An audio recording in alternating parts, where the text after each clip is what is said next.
Bienvenue dans cette nouvelle vidéo qui va vous montrer encore une fois des utilisations en MIDI de la XR18 depuis un BCF 2000 avec notre petit X-Touch ou notre gros X-Touch selon le cas pour bien visualiser ce que l'on fait comme changement pour vous montrer que finalement le BCF 2000 et l'X-Touch sont très proches en termes de fonctionnement et d'utilisation. Donc je reviens sur le fonctionnement, je rappelle connecté en Mackie Control, en USB, pas en USB justement, en MIDI, directement sur la console. Elle est bien reliée en MIDI ici. Et le BCF donc est relié en MIDI. L'X-Touch, lui, est relié en X-Control via Ethernet sur la partie réseau de la console. Donc la partie réseau qui est ici. J'ai toujours un micro de branché pour faire office de démonstration. C'est d'ailleurs ça qui fait qu'on voit les LED bouger ici, parce que je bouge, je gratte un petit peu la capsule du micro, et vous voyez les vumètres sur l'X-Touch sont là. Donc, on va continuer, comme je vous l'ai dit, on a vu déjà certaines fonctionnalités. On a vu la fonction derrière le bouton track. Le bouton track, c'est le gain qui se trouve ici sur celui du bas à droite de la partie haute au-dessus des voyants de communication MIDI. Donc c'est en appuyant sur ce bouton-là qu'on va utiliser ou pas les gains. Donc comme le voyant n'est pas indiqué allumé, on ne sait pas quand il est activé. Alors peut-être chez vous ça fonctionnera, je ne sais pas, en tout cas chez moi ça ne fonctionne pas. Dites-le moi dans les commentaires.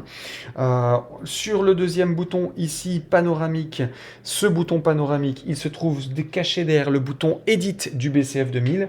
On voit bien que le BCF 2000 se met en mode panoramique en haut. Ensuite, on a la fonction égalisation qu'on avait donc traitée la dernière fois. Cette fonction equalizer, on la retrouve avec le bouton Store qui se trouve ici, et je vois que j'étais resté en page 2 sur les deux, puisque on peut évidemment avoir plusieurs pages de configuration. Aujourd'hui, on va voir le quatrième bouton, le bouton Send. Donc ce bouton Send, il sert évidemment au départ, quel est le niveau sonore que j'envoie vers mes différents bus pour le canal sélectionné. Ici, le canal est indiqué ici, il est sélectionné là, donc on voit très clairement ce qu'on fait.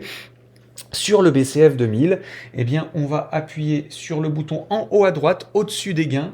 On a ici nos send. Donc, on a la même utilisation sur les deux, sauf que le bouton est placé différemment. Donc, souvenez-vous, il est en haut à droite, ici, là. Voilà, ça c'est notre bouton send.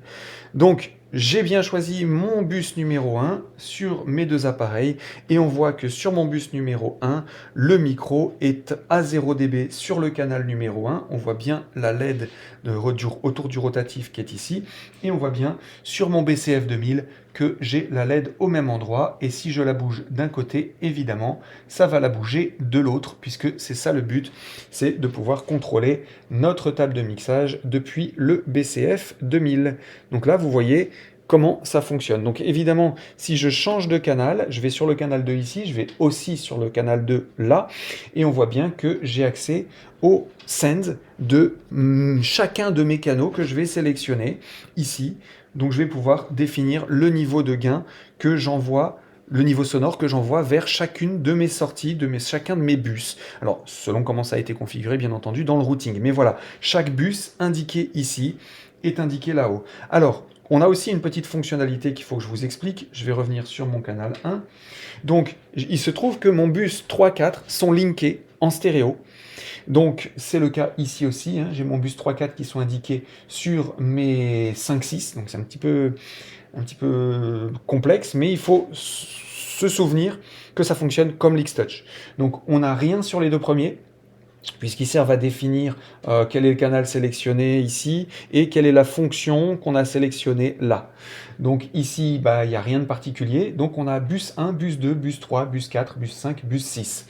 Ou si on a mis de la stéréophonie sur notre canal, sur notre bus, si on a linké deux bus entre eux, comme c'est le cas ici, eh bien mon bus 3, le premier rotatif, c'est le niveau du gain, et mon deuxième rotatif, ça va être la stéréophonie. Est-ce que je veux l'envoyer plus à gauche ou plus à droite? Vous voyez? Donc ça, c'est très intéressant de voir qu'on l'a ici. Alors évidemment, si j'appuie sur le rotatif pendant que je le tourne, il ne se passe rien. Il n'y a pas de fonctionnalité derrière la pression push, derrière la fonction push. D'accord? Donc voilà pour le niveau, la gestion de ce quatrième bouton, pardon, ici, sur l'X-Touch, qui est donc en haut à droite. C'est mes send, comme indiqué ici, les send. Donc je quitte les send, je reviens sur le mode standard. Voilà pour la partie send. On a ensuite la partie plugin, elle s'appelle plugin ici. Quand j'appuie dessus, je vois bien que ce sont mes départs vers mes 4 effets, vers mes processeurs d'effets. Donc qu'est-ce que mon canal 1 envoie dans les fixes? Donc les fixes sur le BCF 2000, il se trouve sous le bouton Learn. Donc on va appuyer sur ce bouton qui lui va s'allumer. Et quand il est allumé, on voit bien que nos LED sont situés au même endroit sur le BCF que sur l'X-Touch. Donc sur l'X-Touch, on a bien les niveaux qui sont indiqués, mais sur le BCF, on peut aussi contrôler. Donc là, je vais mettre les fixes 2, je bouge les fixes 2, et ici je le montre. Moins 10, et je vais arriver petit à petit à 0 dB. Et une fois que je serai à 0 dB, voilà, on voit bien que la LED ici est exactement... alors vous ne le voyez pas parce que c'est pas du bon côté, mais si je vous penche un petit peu le BCF, voilà, on voit bien les LED. Elles sont exactement au même endroit sur les deux.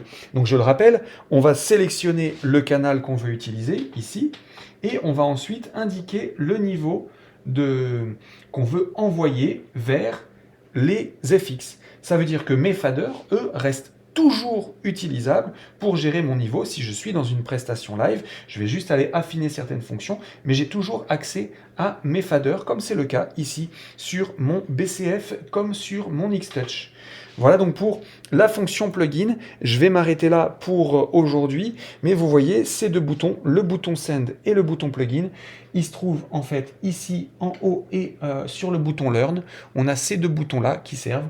Le premier en haut qui ne s'allume toujours pas, qui sert pour les send, qu'est-ce qu'on envoie vers nos bus, et le learn ici qui sert pour qu'est-ce qu'on envoie vers nos effets. Donc on a découvert depuis le début l'utilisation de l'edit, le bouton edit qui sert à la panoramique. On a découvert l'utilisation de l'équalisation sous le bouton store. On a découvert l'utilisation des gains sous le bouton à droite, au-dessus des voyants de communication. Et on a découvert aujourd'hui le send, qu'est-ce qu'on envoie vers nos bus en appuyant sur ce bouton en haut à droite. Et derrière le bouton learn, on a découvert qu'est-ce qu'on envoie vers le bouton FX. Il y a encore beaucoup de choses à découvrir et je vous propose pour cela qu'on se retrouve dans une prochaine vidéo. Bien entendu, si vous avez des questions sur l'utilisation en MIDI du BCF avec l'XR18, n'hésitez pas à les poser en commentaire. Je me ferai un plaisir de vous répondre dès que j'aurai vu les commentaires, que j'en aurai pris connaissance, et surtout si j'ai la réponse, parce que je ne prétends pas avoir réponse à tout. Amusez-vous bien et je vous dis à bientôt pour une nouvelle vidéo.